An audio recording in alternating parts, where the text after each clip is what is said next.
Hey everyone, welcome back. Ready for another deep dive? Always ready. All right, good to hear it.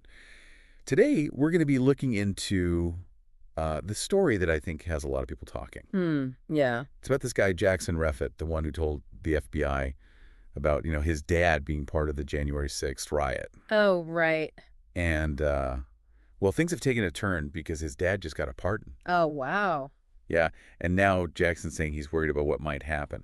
We're getting all this from the Democracy Now! Article, A Terrifying Moment. Mm-hmm. Son, who tipped off FBI fears for his life after his father receives January 6th, pardon. Interesting. So, this case, it really makes you think about family, right? About what justice really means. It definitely raises some big questions. I mean, turning in your own father, that's not an easy decision. Definitely not. I mean, what would even push someone to do that? It's got to be something huge, right? Oh, absolutely. And I think that's where the whole context of January 6th comes in. What happened that day, it was like this major shock to the system. And, a lot of people who were involved in the attack, they ended up facing some pretty serious legal trouble. Right, right. So you can imagine, for Jackson, I mean, believing that his dad was involved in something that serious, it's hard to even fathom. Yeah, I mean, you almost have to think of it as he thought he was doing the right thing, right? Like for the good of everyone. That's what it sounds like, a real sense of civic duty.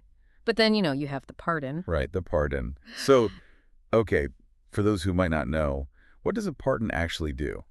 Basically, a pardon wipes the slate clean. Like, legally speaking, it's like whatever happened never did. Hmm. No more punishment, no more legal consequences, and it's something presidents have the power to do.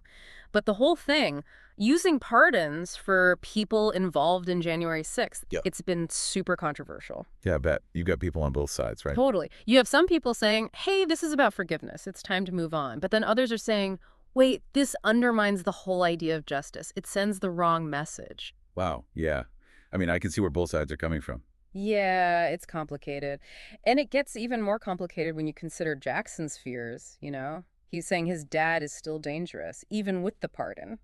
Well, I mean, he did turn him into the FBI. He must have had his reasons. Right. And in the article, he even says, it's terrifying knowing the person who threatened to shoot me in the head is now free. Whoa. That is scary. Yeah. And it really gets to the heart of this whole, psychological impact, right?